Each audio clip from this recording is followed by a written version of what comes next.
Hello YouTube, it's Shock back here again with another video. As requested on my last video, I'll be showcasing a full BFD run I've done today with some random bugs, as well as giving you some tips on how to basically perform best on each boss. For reference, I'll showcase the logs from this run. So this is the current run, this is the comp that we had. Very nice that we managed to find two priests, so we have homunculi. There's also what else special did we invite? Oh yeah, we invited the Warlock for the buff, the rune on pants. So that's basically a support Warlock. And then as you can see here, my average is here 95, basically all orange parses. Could not get a rank 1 because I sort of messed up on a couple of bosses, and then also obviously we don't have Dark Moon Fair, and then on top of that my gear is actually not progressing very well. And then that's my overall parse page. So let me just get over here with the recording. This recording is obviously sped up twice, so hopefully we should be done with the full run in 20 minutes. And then at every boss I will be giving you some tips and tricks on how to basically play enhancement on this fight, and or on the specific fights of course, and then obviously you can sort of apply this to any sort of melee really. So I guess while we are waiting to get to the Baron boss, quick few things. Obviously, if you're trying to get high numbers, if you're trying to lock good parses, you'd need to be like fully prepared in terms of consumables. So you can see here on the top right corner, obviously all the consumables I have. I think we're about to ninja pull the boss, so that's why I get like a really low parse here. Yep. So we've basically ninja pulled the boss. Essentially, for this boss as a melee, what you need to do is basically stay behind the boss as much as you can. Make sure you get away with the bomb. I've just got on the bomb myself, so I made sure I didn't push back anyone else. And then, as soon as the boss starts spinning around, he'll be doing a cono, like frontal cone ability in front of him, which pushes you. So that's exactly what pushed me now. And then the boss is dead. So it's actually very fast Q on this boss. Uh, the group itself is not like amazing, to be fair. Like there were quite a lot of people, I'd say, sort of underperforming, but as you can see here, we've actually killed it very quickly. I think the kill time is, yeah, it's exactly 1 minute. And I actually managed to win the High Tide Choker. So this is another beast in my bag. So in terms of the general notes, you can see the buffs above. Obviously, you'd want to make sure you get the Thunder buff, World buff, the Blackfathom boon. You'd want to make sure you've returned the Ashen Vial PvP quest that's weekly. That will be giving you the 5% increased damage for 2 hours. And then everything else is the standard consumable list I've mentioned before, which is agility potion, strength potion, and fire potion for offensive damage output. And then obviously defensive consumables would be the armor pot, the health stone, the Rumsy Rum, as well as the food buff, of course. Interesting on this boss, I'm actually trying to go with Flame Tongue in the offhand rather than double Rock Biter because the high amount of armor on the boss. And actually I get here 97 pars. And to be fair, like what I've done very like wrong in this run as well is that, and you'll see very shortly, I'm nearly tanking every single boss. Like again, the group was not like super optimized. They weren't like Omega geared, which meant that basically my double Rock Biter with third shock on cooldown was essentially pulling the threat almost all the time. And here is where we get our first death in the raid. I think that's the only death in the raid we did. The rogue died, and then I almost died as well, which would have been super sad. But from here on out, it's just pumping the boss. Anything else regarding the boss, really, like if you're a melee, stay behind him so you don't get all the dodges and parries. And obviously you can imagine that if you are the shaman pulling threat, because you deal so much damage, and if the tank is not on top of his game, and you don't wait a couple seconds on each pull, you'll be tanking a lot of the mobs, a lot of the bosses, which means a lot less DPS because of the dodge and parry. Because obviously bosses can't dodge and parry from behind. So yeah, the turtle is now dead. Let me maybe just fast forward a bit here. I'm putting back rock biters. And we are going to the trash boss, like what I call it as a sort of a trash pack boss. Like, it's not really a boss, it dies in 40 seconds. In relation to, I guess, sort of min-maxing your damage, I think the most important thing in terms of Enhancement Shaman and like really every single melee is the uptime that you have on the boss, auto-attacking. You'd never wanna like wander around too far away from the boss if there's no mechanic, and in this raid there's no mechanics. You'd want to make sure that you always auto-attack the boss as much as possible, and then obviously you want to be using Lava Lash as well as your shocks on cooldown. You'll see throughout the run I very rarely run out of mana, and if I do, Shamanistic Rage is essentially what's stopping me up. And yeah, something else as well, make sure you have your totems down. I'll probably be doing a YouTube video in terms of my UI, because there were a couple of people asking me for my simple UI. And it can get a lot simpler, to be fair. Like, there's still a lot of things on my screen that I'd really want to get rid of, like the Questy Tracker, for example.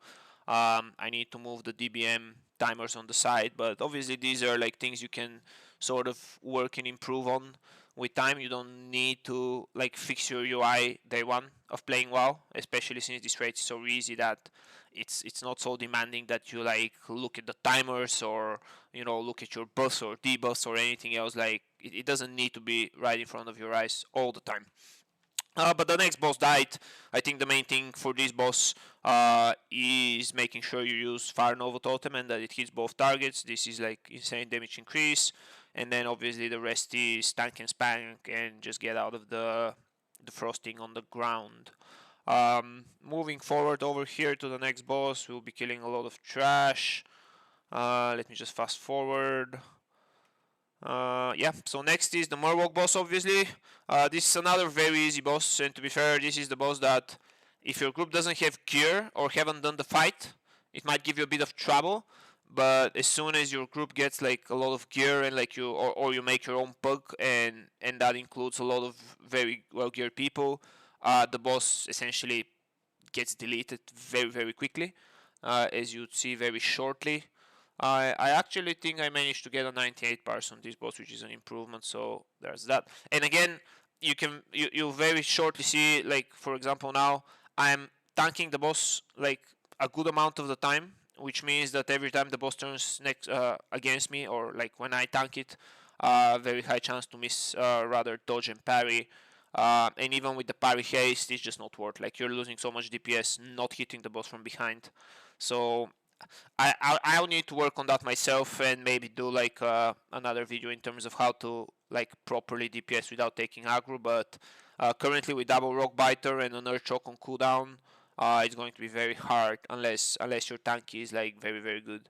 So yeah, the previous boss is just dodging the Murlocs and like just tank and spank it. There is almost nothing to worry about. Make sure you use the transition phase when there's Murlocs going out, to use Shamanistic Rage if you don't have mana. So once the fight gets back again, you're not pressing this global and you're just basically full on mana. You can throw a couple heals there, but really just dodge the Murlocs and that's job done. Moving over to Wargoose Jet, the Gauntlet event. Make sure you kill the Big Naga. From there on, make sure you kill the priestesses. Clear out all the Murlocs. Move over to the last sort of zone. And as soon as this Tidus dies, the boss will come out. There are obviously a couple of ways to do this boss. This skill is actually very, I would say, very messy. Usually what you should be doing is focusing the Lightning Totem, because of course it reflects damage if you attack the boss. And then the Molten Totem, actually what I've done yesterday as well on the previous reset, is basically the tank basically just drags it away, very far away from the Molten Totem, and then you just zerg the boss, you ignore the totem, the Molten Totem this is. However, here our tank didn't really feel like moving, so like everything gets in fire. The Molten Bow is pushing everyone around, and I'm doing like shit damage. As you can see here, 110 is not great. But of course the boss dies, and I already have 100 parts on this boss, so I wasn't like super fussed about it. So that's a nice and easy boss, as well as the loot. By the way, this offhand here that dropped, I already had it. It's pretty bad. Like, I would not advise shamans to play with a fist weapon unless you're specifically not orcs and specifically not able to afford Kalos Axe or actual 2.6 maces. daggers, and the proc is not bad, but again, I feel like it's more for the tank role, as in a tank shaman. For the main hand, you need fast dagger or fast one-hander, and then obviously rogues. Moving forward here, obviously there's a lot of trash. I'll just skip over all of that. We're moving on to the next boss, Keris, which has been Omega nerfed. All the resistances of the boss have been like drastically nerfed, so casters like mages and warlocks should not have any issues pumping the boss. And then everything else is pretty much straightforward. We send people in the dream realm. They need to kill priestesses as soon as possible. And then as soon as the boss hits 35%, he'll start his transition phase. That's where you'd want to make sure you top up everybody, make sure you see the threat meter, because I think the first or the second, I think the second on threat will start getting mind blasted, which are not interruptible. And then obviously making a bit of interrupt order, which I completely did not follow, as well as popping a shadow protection potion in the last phase, makes the fight very, very easy. Range obviously stuck on the site, and they kited the fiery thing, but as you can see here very soon, this whole range stacking completely like got messed up. So it's actually again not a very clean kill, although I think only a single person dies, and you'll see very soon why. Here me and the druid go inside, kill a couple of priestesses. I'm not sure where the druid is at. Okay, he comes back. We get out, and would you know, the boss is in China.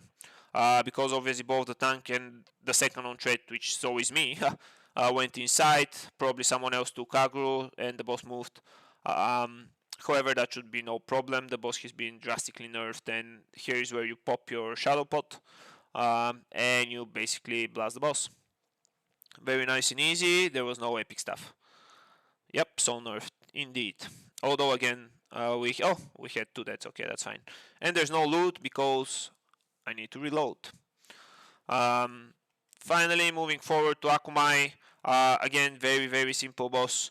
Our druid actually apparently had done that before as a solo tank. Usually, me and my friends, what we usually do is we switch tanks on the boss. So the tank that's tanking the boss can get cleansed on 5 stacks. However, here the druid said, oh no, I can just solo tank that, just make sure you taunt also, I can drop the stacks, and then I'll get the boss back. And that's exactly what happens. As you can see here, Akumai as well is a boss where you might struggle with threat, as in you deal too much damage, you deal too much threat. So that's why I went on to the ads, which we should have a warrior off tank, and the mage should be blasting. Make sure you use Fire Nova Totem here as well, that's like insane damage increase. I'm pretty sure people cheesing like 280 deeps on warriors on this boss, rank 1s and whatnot, are just basically cleaving the ads to existence, so that would be making sense.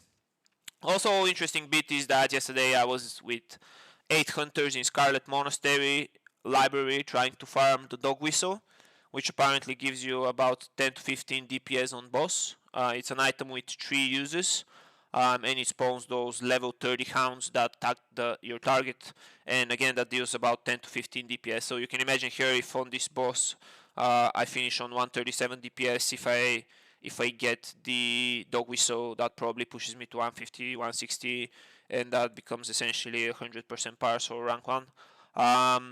So yeah, that's essentially, guys, the video here from the run.